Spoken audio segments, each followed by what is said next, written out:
Good afternoon, everyone, and welcome to the 2022 Tana Grady Weliky, MD, Lecture on Women and Diversity in Medicine. I'm Norma Holland, Director of Public Relations and Engagement for the Office of Equity and Inclusion at URMC. Today's guest speaker is Tina Young-Poussant. She is the Lionel W. Young Chair in Radiology at Boston Children's Hospital and Professor of Radiology at Harvard Medical School.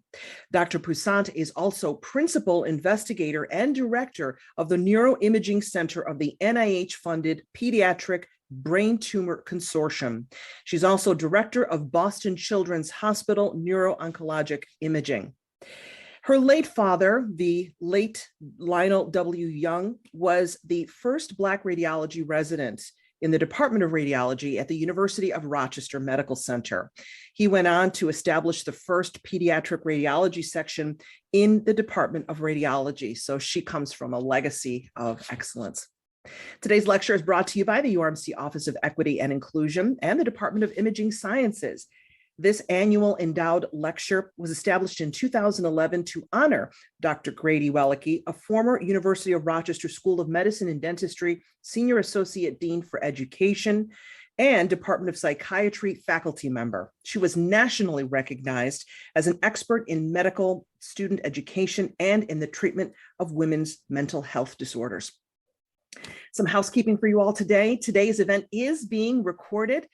For those who cannot attend, we'll be sharing the link for them to enjoy and watch later. Please make sure that your view today, your personal view, is set to gallery so that you can see Dr. Poussant and our ASL interpreters today. We have Chris McQuaid and Wanya Jefferson. Thank you so much. Captioning will also be provided today on Zoom and in stream text for those of you who wish to have that option. Many thanks to our Access Service team today. At this time, I would like to introduce Dr.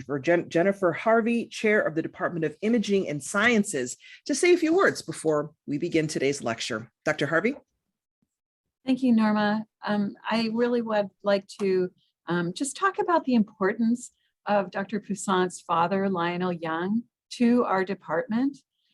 He started as a radiology resident here, the first Black resident in imaging in 1958.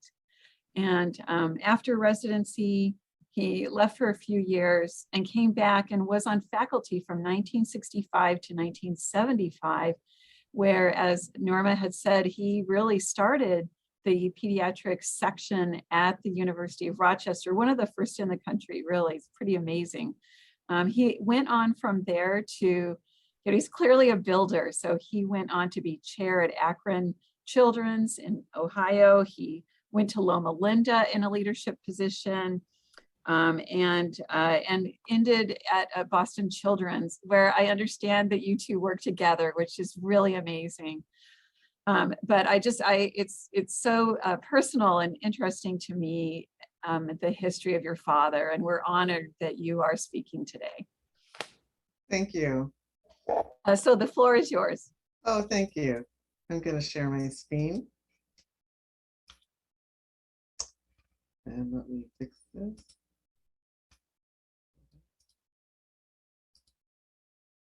Okay, so it's really an honor today to be with you for the 2022 Tana A. Grady Weliky lecture. And I'll be speaking today on the key components of academic success. It's really an honor to be the 11th annual Tana A. Grady Weliky lecturer. She was really a trailblazer, and being an expert in student education for medical students and treating women health disorders served as an inspiration for so many, and reading about her life really has inspired me.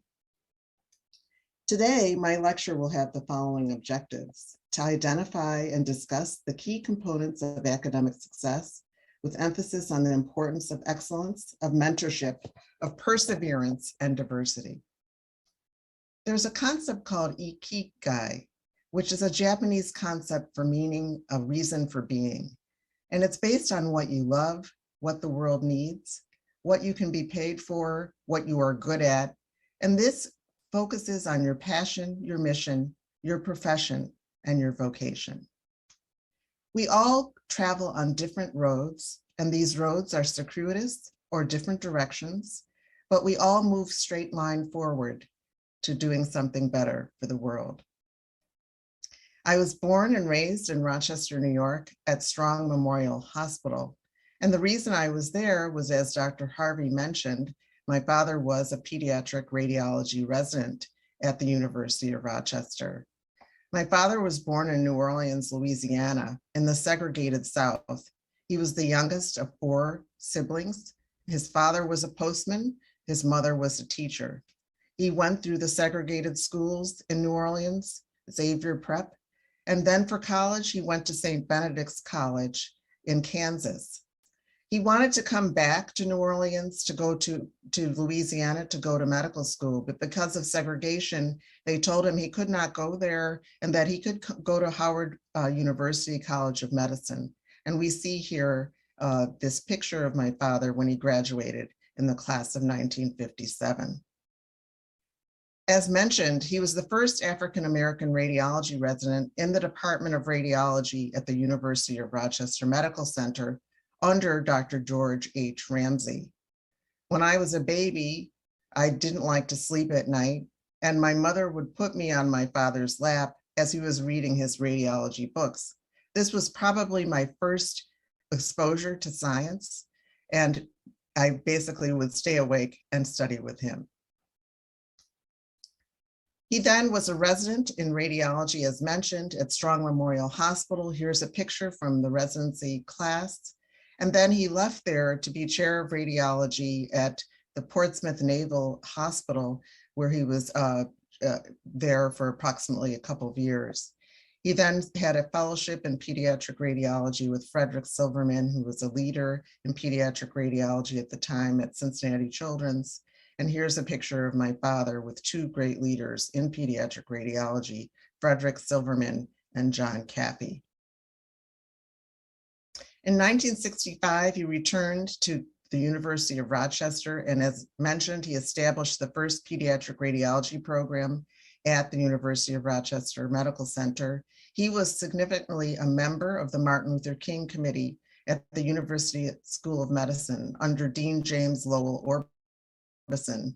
And in that role, he recruited underrepresented minorities across the country, including your own faculty, Ruby Belton, Dr. Ruby Belton, who was the first African-American woman graduate of the University of Rochester School of Medicine. Other key colleagues were Dr. Elliot Lipchick, Dr. Stanley Rogoff, Vivian Palladoro, and others. Here's a photo from that time when my father was at the University of Rochester with the first pediatric radiology fellow that he trained, Dr. Beverly Wood. His secretary was Margaret Kowalik, which we see her here. And then the second person he trained was Alan Ostrike, who's at Cincinnati Children's. Now, my academic journey began really after high school at Mount Holyoke College. At Mount Holyoke College, I felt really emboldened and supported because it was a women's college. So there was never any issue in terms of science and a woman. So I majored in mathematics and biology. And here are some of the pictures of my mathematics professors. And my first research began with Dr. Marilyn Pryor in the biology department, looking at melatonin. While I was at Mount Holyoke, I did 2 career exploration projects and ended up deciding that I was interested in going into medical school. So I matriculated at Yale Medical School. And during that time, I did an elective in radiology at UCSF and decided that I was interested in specializing in radiology. I did my internship in pediatrics there. And when I was a medical student, I had great mentorship from Dr. Phyllis Kornguth, who's a radiologist for whom I wrote my medical school thesis, and Dr. James Comer, who's a psychiatrist who provided an important and nurturing environment for medical students, especially underrepresented minorities. After medical school, I went to the Massachusetts General Hospital, where I was the first African-American woman in diagnostic radiology, the first African-American woman in neuroradiology, and the first attending neuroradiologist who was African-American. I was inspired by Dr. Juan M. Taveras, my chair at the time, who was very nurturing in terms of my career and my career directions. I always had an interest in pediatric neuroradiology. And so in 1993, I went to Boston Children's Hospital, and I've been there ever since in the Department of Radiology. And it was while I was there that I became a professor of radiology, the first African-American woman professor of radiology at Harvard Medical School.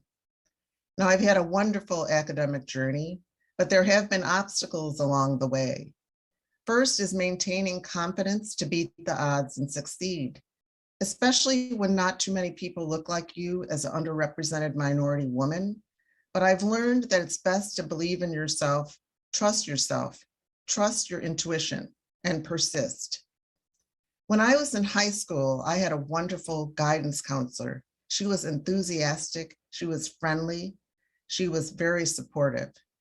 When I was a junior in high school, she asked me, "What would you like to go into, Tina?" I said, "Oh, maybe I'm interested in becoming a doctor." She said, "Oh, Tina," she said, "you don't want to do that. That's really too hard. That's really too long." She said, "You could choose something else within the medical field. Perhaps you would like to go into medical technology. That's shorter." And I was so surprised at 16 years old to hear that maybe it wasn't good for me to go into medicine. So I would say that discouragement begins early for girls not to enter science. A girl's achievement is shaped by the environment around her. When teachers and parents tell girls they are intelligent, they can expand with experience, they can increase their potential intellectual growth, they can improve outcomes and have very valuable impact. Some of the environments during my career were hostile, but I have been generally supported. Another obstacle along the way is that throughout my career, when I've been more than one African-American woman, I've been mistaken for other African-American women. This is a microaggression, which assumes that all Black people look alike. Other ethnic groups complain of these problems too. And why is it important? Because it makes you feel invisible, which leads to marginalization and undermines confidence. Microaggressions, though, shouldn't deter you, but people should know they have effects. I'm a pediatric neuroradiologist. My research is in neuro-oncologic imaging. And this means we work on imaging and molecular characterization of brain tumors, quantifying advanced imaging techniques for diagnosis and response to therapy, using multiple imaging analyses, which is called multiparametric pediatric brain tumor analysis, to understand better the behavior of these tumors and their response to therapy. And now more recently, I've been involved with pediatric brain tumor imaging artificial intelligence applications. I became interested in this when I was at Boston Children's because in children, brain tumors are the leading cause of death from solid tumors. And in fact, in 2021, there were estimated 5,550 cases in individuals less than 19 years of age. I've been fortunate to be the principal investigator of the Pediatric Brain Tumor Consortium Neuroimaging Center. This is part of the Pediatric Brain Tumor Consortium, which was formed by the National Cancer Institute in 1999 to improve treatment of primary brain tumors in children. And this consists of 15 sites throughout North America dedicated to this aim. And I've really enjoyed the work being associated in this particular position. Now, the title of my talk was the key components to academic success. And I'm going to talk about my academic journey, which includes the focus on excellence, focusing, partnership, collaboration and networking, resiliency, the importance of mentors and sponsors, sharing your knowledge, and the importance of courage. So the first component is excellence in your specialty, and that's the beginning. Dr. Charles Drew, the African-American physician who was the first director of the American Red Cross Blood Bank, said excellence of performance will transcend artificial barriers created by man. Our intellect is a gift, and the place we are is a great opportunity. So I know that it's important to do your work well and read beyond your subject.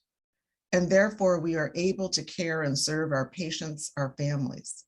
As Dr. Martin Luther King said, not everybody can be famous, but everybody can be great because greatness is determined by service.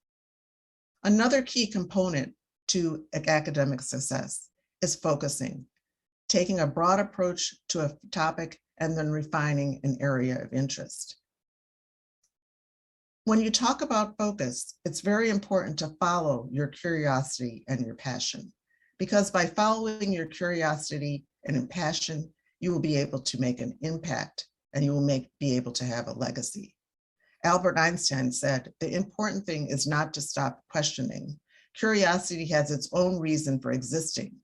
One cannot help but be in awe when she contemplates the mysteries of eternity, of life, of the marvelous structure of reality. It is enough if one tries merely to comprehend a little of this mystery every day, and you should try to develop a niche.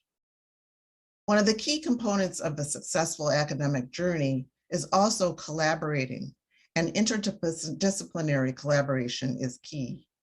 You should partner with and build translational teams, clinicians, research scientists, radiologists, attend those research meetings, and ideas will form, and then you can come up with the best idea to move forward and to pursue. In addition, networking within and outside of your institution at professional meetings and societies, both local, national, and international, exchanging ideas with others. That can start in small ways. When you're first starting out, you might take a project and submit an abstract to a scientific meeting. When they see you at that meeting, they'll recognize that you're there. And if you continue doing that, you might decide to join a committee. And then soon you might join the committee and they may have leadership spots. And then from there, you may be able to really rise in your professional society. That's what worked for me when I was chair of a section on radiology at the National Medical Association. It worked for me when I was president of the American Society of Pediatric Neuroradiology. And it works for me now as president of the American Society of Neuroradiology, a 6,000 member group of neuroradiologists that I've been able to network with and work with. But it's also important to be resilient because sometimes doors close, but when one door closes, another opens. Negotiating the terrain can be challenging, but we have to always try and fail, but don't fail to try. And you can't forget, as Isaac Newton said in his letter to Robert Hooke in 1675, if I have seen further, it is by standing on the shoulders of giants. There are so many giants that are in our midst, and there are so many giants that have gone before. And that also serves as an inspiration to moving forward in academic success. Now, one of the key components to academic success is seeking mentors and sponsors. If you're a mentee, you have to be a responsible mentee, but recognize that you may have different mentors at different times, and one person will not be able to do all things. A sponsor is someone to advocate for your best interests behind closed doors. In addition, seek information as you advance along your trajectory. Keep your CV up to date and review it at your Office of Faculty Affairs, your Office of Faculty Development. Meet regularly with your division chief and chair. Even if they don't meet with you, you meet with them and you remind them that what you're doing and where you're going. Now, when we talk about career mentorship, why is this so important? Well, it helps with professional development, with time management, conflict resolution, planning projects, grants, organizational and management skills. It gives you an access, if you have a good mentor, to opportunities in networking, which can help with research collaborations and funding. It could provide emotional support to deal with the stress and the pressure of the tenure track and life in a new location. It can help to build a sense of community, both intellectual and social, and should facilitate connections with professional and community affinity groups to help with your development. In addition, can provide accountability for research and writing, and can also lead you to finding institutional and political sponsors. As Herminia Ibarra, a professor at the London Business School, said, while a mentor is someone who has knowledge and will share it with you, a sponsor is a person who has power and will use it for you. Women tend to be over-mentored and under-sponsored. Also helps you to find role models who are navigating the academy in a way they aspire to, and it could provide a safe space to discuss and process your experiences without being invalidated, questioned, devalued, or disrespected. And then, of course, it can help you to successfully publish. But when we are mentors and sponsors, we have to remember to give it back and pay it forward. Every time someone is a mentor to you, a sponsor, remember to give it back and pay it forward. Another key component to academic success is sharing your knowledge, publishing, teaching. As Sir William Osler said, no bubble is as iridescent or floats longer than that blown by a successful teacher. And of course, we cannot forget the importance of diversity, equity, and inclusion. As the AAMC said, a diverse and culturally responsive pool of physicians working collaboratively with other healthcare professionals can improve access and quality of care. It's not just enough to have the numbers, the diversity. We have to work on equitable environments. We have to work on inclusivity and areas of belonging. Now, when we look at race and ethnicity and medicine in the United States, we see that there are disparities. If we look at the US Census, if we look at white individuals, they constitute about 61% of the population, 50% perhaps of the medical students, 56% of physicians, and 76% of the full professors. If we look at Asians, they constitute 5.7% of the United States population. They represent 22% of medical students, 17% of physicians, and 14% of full professors. If we look at African American or Black, we represent 12.7% of the US Census, 7.3% of medical students, 5% of physicians in the United States, and 2% of full professors. If we look at Hispanic and Latinx, 18.3% of the US population, 6.2% of medical students, 5.8% of physicians, and 2.6% of full professors. And lastly, if we look at American Indian and Alaskan Native, these individuals represent 0.9% of the US population, only 0.2% of medical students, 0.3% of physicians, and less than 0.6% of full professors in academic medicine. When we look at full-time women faculty by race and ethnicity, the key takeaway is that when we look from 2009 to 2018, there's only been an increase of 1% in terms of underrepresented in medicine between those years to 13% in 2018. When we consider race ethnicity, we have to also consider funding, especially National Institute of Health R01 funding. A study that was done by Ginther et al. In academic medicine in 2012 showed the disparity of African Americans who received R01 awards compared to whites. And similarly, Stevens and others and Sell just last year talked about the funding discrepancy in R01s, more than twofold between Black and whites.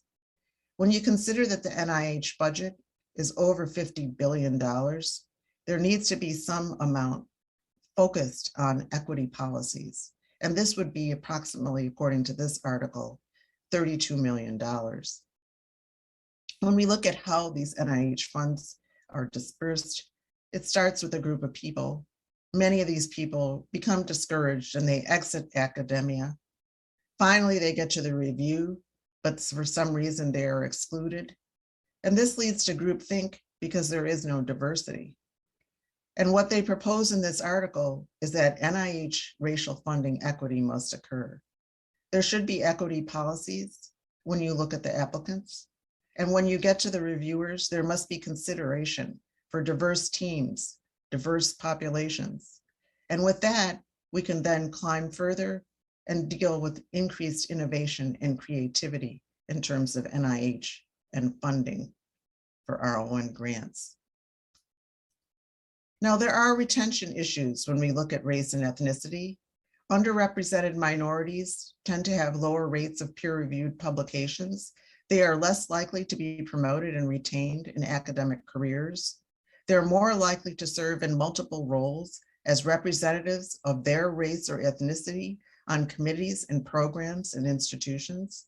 They are less likely to serve as principal investigators on grants, and they're more likely to leave academic careers. And they experience bias, isolation, and microaggressions. And the solution is institutionally commitments to create inclusive environments with programs to address productivity and advancement, leading to success and retention.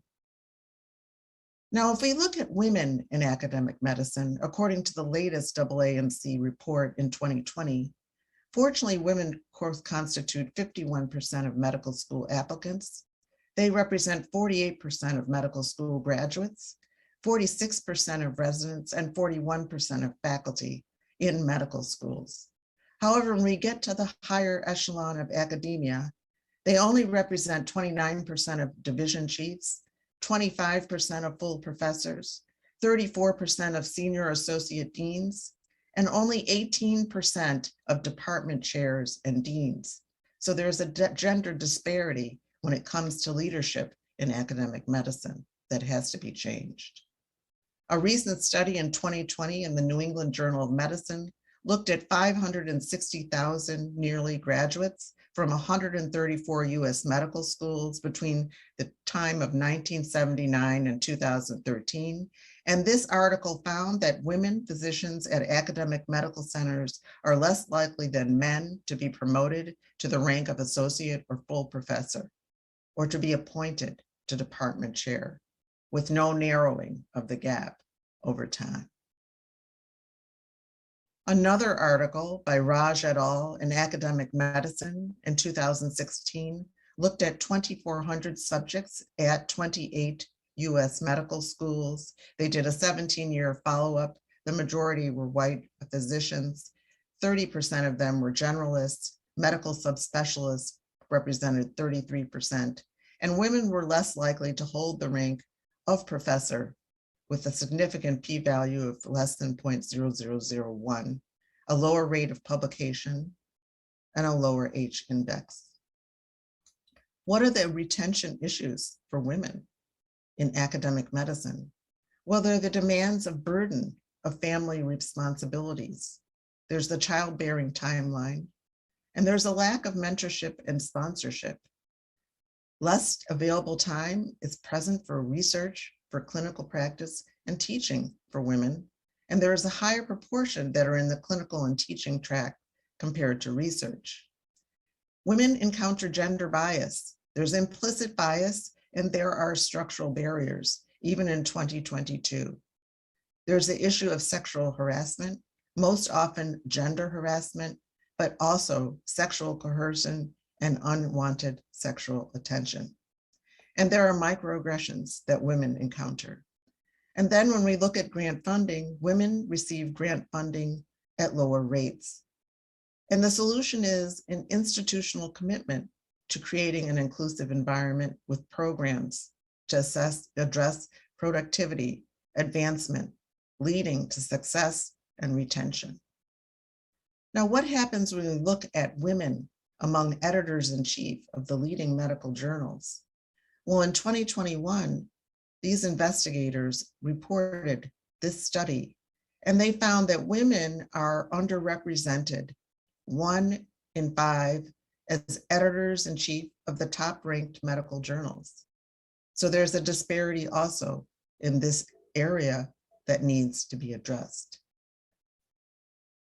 Now, we all have been affected significantly by COVID-19. And recently, the National Academies of Sciences, Engineering, and Medicine published their consensus study report to look at the impact of COVID on the careers of women in science, engineering, and medicine. And there are many effects that affect women. There are effects on work productivity. Women have been less productive within the COVID-19 pandemic. There have been effects on personal well-being. There have been effects on childcare. The lack thereof of childcare, the pandemic has greatly affected the ability to take care of children, even to go to school. And then some women in medicine, science, and engineering have even elder care and sandwiched care. That means elder care, taking care of elderly, but sandwiched care where they may be in the position that they're taking care of both of children and the elderly. And so this is something that we as people in medicine and people within leadership have to remember as we consider the careers of women in the academic sciences, engineering, and medicine, and we consider the hurdles in terms of what they're dealing with in daily life and also in the promotion and tenure track. Now, what are some of the solutions that we can find? Well, there are places just like the University of Rochester Medical Center that decided that they would launch an equity and anti-racism action plan from the years of 2021 to 2025. And this is focusing on building, recruiting, nurturing, exemplifying, and engaging in a way to try to really work on diversity at the university, to look at inclusion and creating a sense of belonging, and to look at equity, creating equitable environments where people can grow, strengthen, and develop. And these programs are so important, but they must have institutional support. They must have institutional financing, and they are just the beginning to concerted effort to try to really improve diversity and inclusion and to rectify some of the disparities that we find for underrepresented minorities and for women in medicine. Now, I can't talk about success in academia without talking about courage. Maya Angelou, the great poet and writer, said that courage is the most important virtue because without courage, you can't practice any other virtue consistently. I am always in admiration of the people that have gone before and the people that I work with regularly who have such courage to continue to go and to practice and to go to work and to take care of patients and families amidst very great odds and amidst disparities. But it's very important to use courage to move forward and to stop thinking and to start doing. And success is linked to caring for ourselves. We give our best to others, patients, families, and each other when we take care of ourselves. There's a quote that says, "Take care of yourself first, or you will have nothing left to give others." I can tell you, you can't pour from an empty cup. And when you need help, get it and ask for it. And also get support from those who love you, your faith, your friends, your family, your faculty, your hospital. So these are the keys to academic success. First, focusing on excellence, the importance of clinical excellence, the importance of having a focus where you have a broad approach to a topic and refine an area of interest. Develop a niche, follow your curiosity and passion so that you can make an impact and you can have a legacy to change. Partner with clinicians and research scientists and attend their research meetings. Collaborate and network. Be resilient, be courageous, and always keep trying. Seek mentors and sponsors and be a responsible mentee. Share your knowledge. Always have courage to go forward, courage to care for yourself so you can care for others. And exert these principles and values with dignity and determination, and you will be successful. I'm always inspired by Harriet Tubman, who was the great African-American abolitionist and spy. And she talked about dreams. And she said, every great dream begins with a dreamer. Always remember, you have within you the strength, the patience, and the passion to reach for the stars to change the world. I acknowledge Rebecca Crumpler, the first African-American woman physician. I acknowledge Dr. Elizabeth Brackwell, the first American woman physician, and all that they dreamed and accomplished. So I have acknowledgements and thank yous. I would first like to acknowledge Vivian Pelodoro. She was at the University of Rochester when my father was there. She is a family friend and a great support.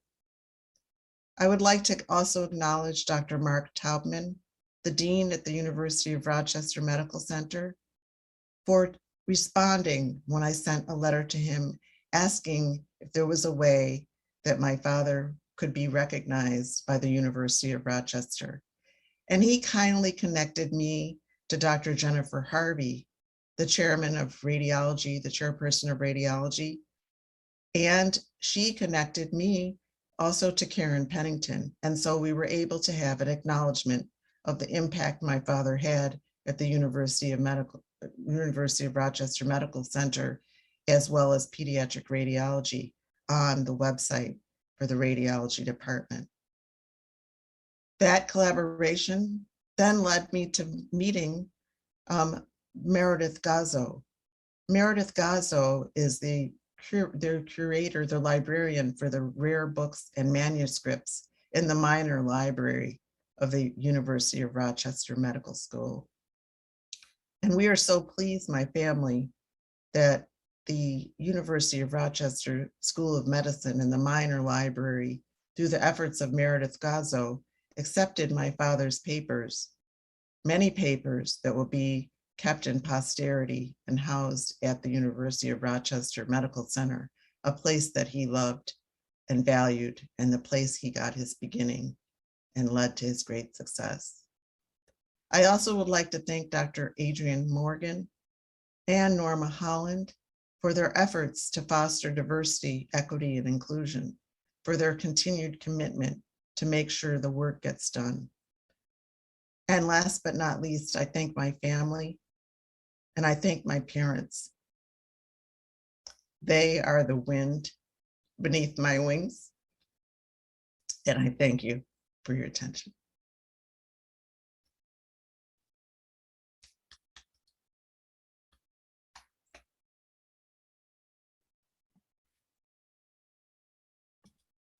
Dr. Poussaint, thank you so very much for your beautiful words and just for your well thought out and incredible advice. There was nothing in your presentation that I don't think all of us won't be taking away and remembering from today. And thank you for your touching thanks at the very end. I want to open it up to the audience because I'm sure there's a lot of people who have so many questions. And if you have questions, I would love for you to share your comments and your questions in the Q&A at the bottom of the screen. We're going to take as many questions as possible. We have a wonderful amount of time right now to consider them. We've got some comments already coming in.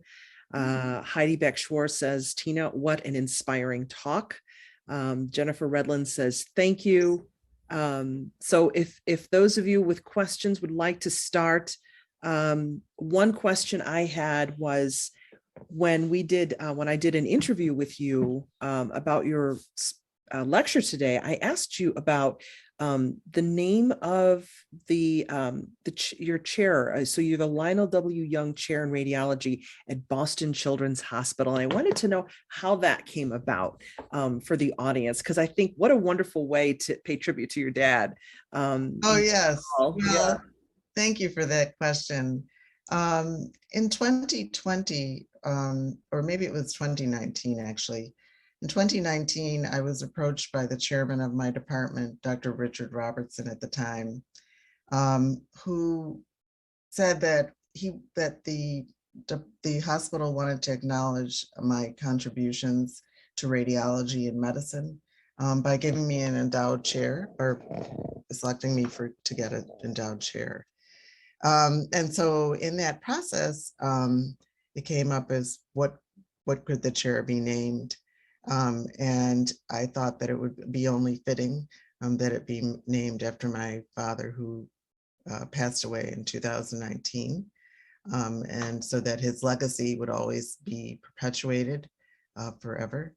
And so it's good. I feel like having that chair helps me, because having a name for him, he's with me all the time. Great. We've got some questions coming in right now. One of them is from it's an anonymous question. What is a safe way to approach a long-term mentor and or a chair about microaggressions? Well, I think that it's important to it takes courage to do this, but I think it's important to try to develop a rapport with your chair and your division chief on a regular basis. So first of all, so that they get to know you and that they get to know what you're doing, because many times this is true for anyone. The chair or the division chief may be very busy with other activities. And by meeting with them regularly, you can share what you're doing and update them on your progress. And this is very important in terms of tenure and promotion. So for example, for me on a regular basis, I would meet with my division chief and my chair, mostly my chair, and also through the Office of Faculty Affairs. I think that it's important to share the things that you're doing, the positive things, and also to share things that you feel are impeding and getting in the way. And I think it's important for leadership to know that there are perhaps microaggressions that are occurring, because they can actually work on educating the faculty they have through implicit bias sessions, through workshops, and through spreading knowledge so that people recognize, if they do these microaggressions, how they affect people, women, and underrepresented minorities. I think you can honestly share that what has happened to you, so that they're aware. But I do think most people don't want to share something that's negative. But it's only with sharing these situations that we will actually see them, and that we will be able to acknowledge them, and that leadership will be able to work on them. So I think that's something that can be done. Thank you for that. Karen Gellin is asking, while women are underrepresented in all senior leadership areas, it struck me that there are higher levels of women as deans versus chairs and most other senior positions. I'm curious why you think that may be. Let's see, deans and chairs are about the same at 18%. So both deans and chairs are low, and they're the same at 18%. Okay, all right, thank you for that. Ms. Gellin, if you have a follow-up to that, please be sure to ask it in Q&A. Dr. Harvey is asking the number of women and underrepresented and those who are underrepresented in medicine in radiology is much lower than medicine in general. What are some ways that we can improve that? Well, I think that we have to have a variety of things. Well, first of all, it's important to expose college students, high school students, and medical students to radiology so that we can try to improve the pipeline. Many people don't recognize the usefulness of radiology as a subspecialty, and how much we contribute in terms of medical care. So I think pipeline programs are really important to try to address that disparity. I know that the American College of Radiology recently has developed the ACR Peer Program, which is being led by one of my colleagues at Yale, which is trying to encourage medical students and residents to consider, medical students to consider radiology. So I think there's got to be focused attention at many levels in terms of pipeline programs and workshops to try to encourage women and some represented minorities to go into radiology. And also we have to work on making sure that there are welcoming environments in radiology so people feel that that they can be included and that they have a sense of belonging. Ms. Gallen followed up with her question about the higher levels of women as deans versus chairs. She has indicated senior associate deans was about 36%. Yes, senior associate deans is one level of deans, but it's not the highest level. So they're 36%, which is really good compared to past years, especially if you look 20 years ago. But when you go higher than the senior associate deans, like to dean, which is the next level up, it's at 18%. So I think that's good. That shows that there is progress being made. I would say that over the last 20 to 30 years, progress has been made, particularly for women and underrepresented minorities in terms of some of these leadership positions, but there's still considerable work to be done in terms of increasing the numbers. They're just abysmally low, especially when you get into academia and leadership positions for people of color. Thank you. Dr. Harvey asks, do you think that associate deans who are women are often in faculty affairs, development, and education? I think that's probably true. They may be funneled into these areas, very important areas, mind you, very important, but there are so many other areas as well that we need women to be able to be in. Admission deans, deans of medical schools. And so I think there's often a focus of encouraging women to go into certain areas of leadership, many times education, not often as much research, clinical work, and some of these positions are very important, but they are not necessarily at the highest level of decision making in which we need women and underrepresented minorities.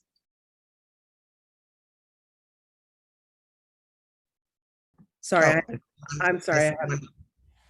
Go ahead, sorry. I see, and I have a sense, someone said, Heidi said, which Heidi's one of my classmates, I have a sense that many are willing to acknowledge that implicit bias exists, but are much less willing and actually threatened when they're approached about their own comments. I think this is very true because it's very hard for people to reflect inward, to assess if they are saying comments that are offensive or that are not supportive. I think that through implicit bias training and through some of those efforts, people may be able to actually focus a little bit more and to try to reflect more deeply on some of their perspectives.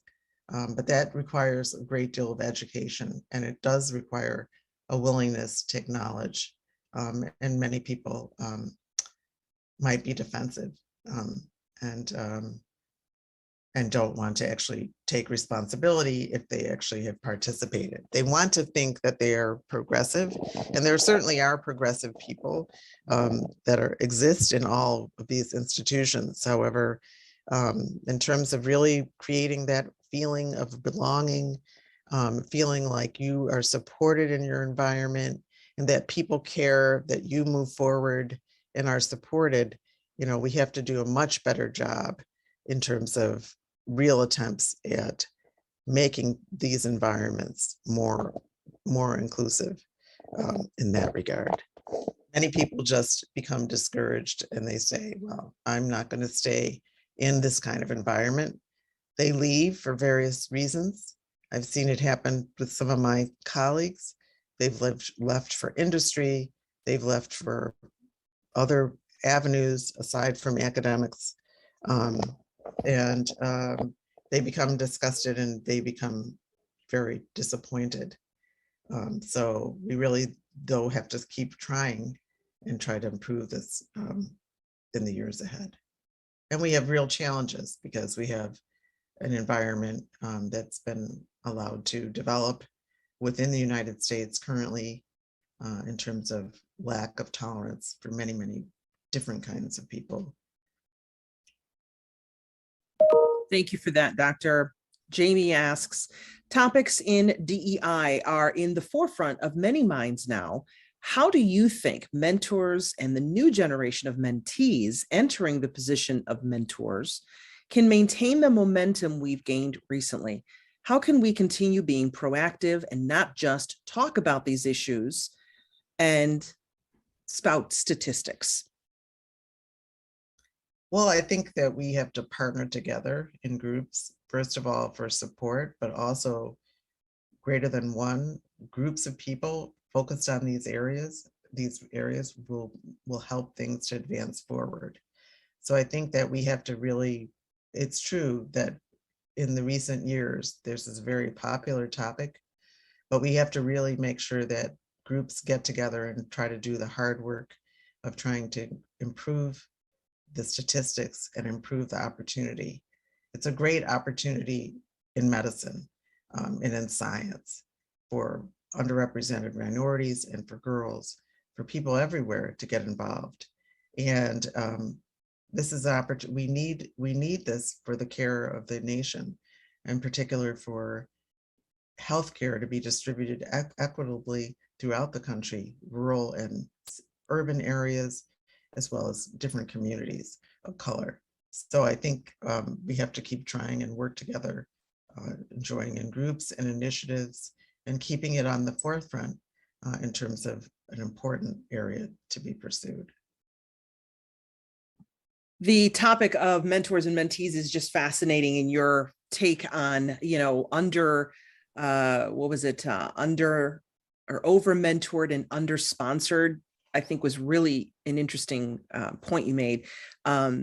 Your former classmate has another very interesting question. Do you have a sense that there is more sponsorship and mentorship for racially diverse and female mentees that are younger than 50 versus those who are older?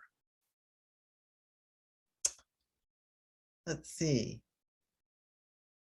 Well, I think Justin, I don't know about age 50, but I would say that I think it seems like it's the mentorship and sponsorship initiative. There's much more focus on that now. And so that would affect probably more younger faculty members. I think that if you look at older, it's all relative, older or people that have been in, let's say, academia or medicine or science longer, you will encounter that they had many more obstacles and that the mentorship and sponsorship was not as great as it should have been compared to other groups, especially those groups that are overrepresented or men in general. So I think my idea is I am an optimist, so I do think that things are improving, and we see that because the pipeline is much better than it was, let's say, 30 years ago in terms of just women in medicine, women physicians in general. But there's still work to be done because if you look at some groups and underrepresented minorities, for example, African-American males, there's really been no change in terms of that group, in terms of the numbers of doctors that are African-American males in medical schools. So I think it depends on the group you're looking at. And I think I'm hopeful that it is improving for younger mentees, but there's still quite a bit that needs to be done, even for the older. Because the problem with the older is that they still also need to have sponsors. If you're over the age of 50, you might still need a mentor, but you really need a sponsor, especially when there are selection committees, when there are search committees, that they consider, an underrepresented minority or woman when they're doing that search. And so I hope that answers your question. Mhm. Dr. Carolyn Stern asks, she says, thank you for your enlightening talk regarding racial ethnic disparities. It would seem that this would also include the disability communities, underrepresented groups that need to be addressed as well. Exactly. I agree. I agree that that's also a very important area.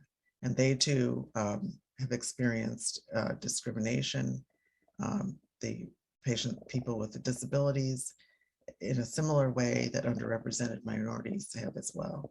So I agree that that's a very important, and they have discrimination and lack of opportunity as well. Dr. Poussaint, I have a question myself. How can women support one another in their career trajectory? Not necessarily as sponsors or mentors, but just amongst one another. I feel that the issues you mentioned about the career effect that COVID has had on women, and the burnout factor that a lot of women feel, being that the sandwich caregivers, right? How can women support one another, no matter where they are along the spectrum of their career, as they attempt to move upward and forward? Yes, well, I think it's really important to share. It's really important to share with others what you have experienced and to offer support. Obviously, everyone is busy with their own lives, but just with the sharing of obstacles, the sharing of challenges, the sharing of resources, if you work together and do more of that sharing, I think it's actually extremely empowering for women.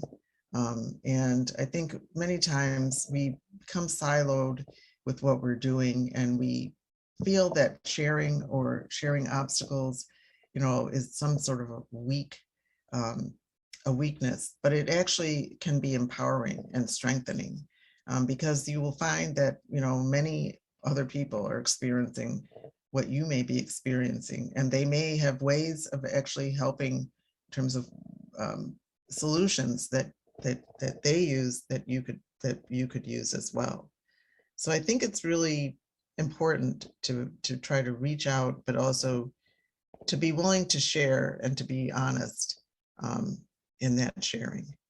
And I think that sharing can really prove to strengthen your efforts, because you won't feel like you're so alone. We have time for one more question, Dr. Poussaint. You've been so great asking or answering so many questions. Lisa Beck mentions the question. My question is that for women who have a family, access and stresses about childcare, unfortunately, are still commonly falling on the female to address, and this makes it hard to be as focused on your career. Do you think medical centers have a responsibility to help solve this issue for families? It's also a problem for fathers too. Right. So this is a problem for parents in general.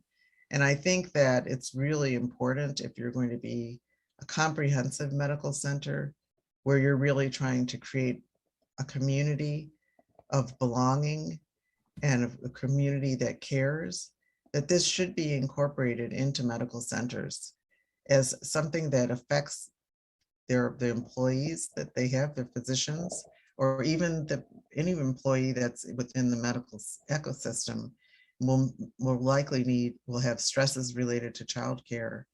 And invariably, there are partnerships in which people will equally share, the father and mother or the spouses will equally share, but sometimes that does not occur, and that falls actually to the woman to do. And so I think that it's really important, when you're thinking comprehensively about ways to prevent burnout, to provide support, to create a healthy environment, that you consider what people are, the challenges they're doing that will definitely impede their ability to do their work well. You consider those challenges, and that you work for solutions, whether it's having some sort of a childcare center that's readily available, in your medical center, whether it's providing some sort of compensation or a benefit that helps, for childcare, or going to some sort of a, taking your child, for a childcare center. I mean, they could be really included in a variety of ways. Childcare centers at the particular university, benefits that support, benefits that help with stress, and really encourage wellness. This all relates to wellness and to minimizing stress and to making sure that workers and individuals that work in our medical centers do not burn out. These stresses are real, and I think they have to be addressed if you're really caring about the health of the country. Well, Dr. Young-Poussin, thank you so very much for your time today. I think once again, you are leaving us with so much to think about as we go off into our other parts of our day, and inspired. Once again, to those of you who are attending, today's presentation has been recorded, so we will have it up on our website, at the Office of Equity and Inclusion's website, as well as at urmccelebrates.com. We'll have the link up there for you to take a look at later on if you wanted to go back and maybe relive some of the brilliance that you've just heard today.